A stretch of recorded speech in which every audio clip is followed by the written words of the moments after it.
Okay, hi everyone, welcome back to this video series on the CompTIA Security Plus course, selecting the right topology. As you know, not only do you have a buffet of network topologies to choose from, but each one also has pros and cons to implementing it. But it really comes down to that well-known adage, ask the right questions first. How much cash do you have?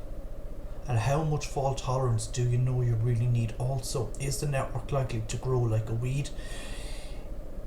Is it probably going to need to be quickly and easily reconfigured often? In other words, how scalable does your network need to be? For instance, if your challenge is to design a nice cost-effective solution that only involves a few computers in a room getting a wireless access point and some wireless network cards, is definitely your best way to go, because you won't need to pony up for a bunch of cabling and it's super simple to set up. Alternatively, if you're faced with coming up with a solid design for a growing company setup, if you're faced with coming up with a solid design for your company's already large network, you're probably good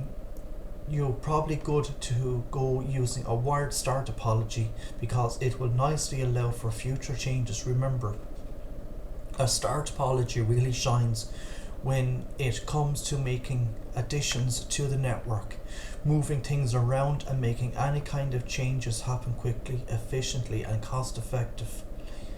If you're hired to design a network for an ISP that needs to be up and running 99% of the time with no more than 8 hours a year allowed downtime, well, you need Godzilla strength fault tolerance. Do you remember which topology gives you that best scenario? Your primal solution is to go with either a hybrid or partial mesh topology. Remember that partial mesh leaves you with a subset of n-1/2 connections to maintain a number that could be very well blow a big hole in your maintenance budget. Here's a list of things to keep in mind when you're faced with coming up with the right topology for the right network: cost, ease of installation, ease of maintenance, fault tolerance requirements. The network backbone. Today's networks can get pretty complicated, so we've got to have a standard way of communicating with each other intelligibly about exactly which part of the network referring to. This is the reason we divide networks into different parts called backbones and segments. Figure 116 illustrates a network that shows which part is a backbone and which parts are the segments. So here you can see is our two servers, backbone, segment, sales and marketing. You can see that the network backbone is actually kind of like our own. It's what all the network segments and servers connect to and what gives the network its structure. As you can imagine, being such an important nerve center, the backbone must use some kind of seriously fast, robust technology. Often that's gigabit Ethernet.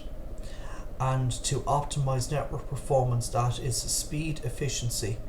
It follows that you would want to connect all the network servers and segments directly to the network backbone. Network segments. When we refer to a segment, we mean any small section of the network that may be connected to but isn't actually a piece of the backbone.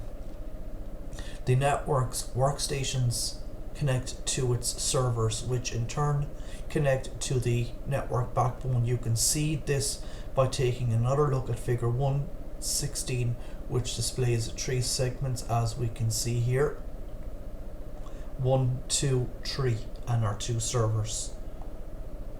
Summary: this chapter created a solid foundation for you to build your networking knowledge on as you go through this book.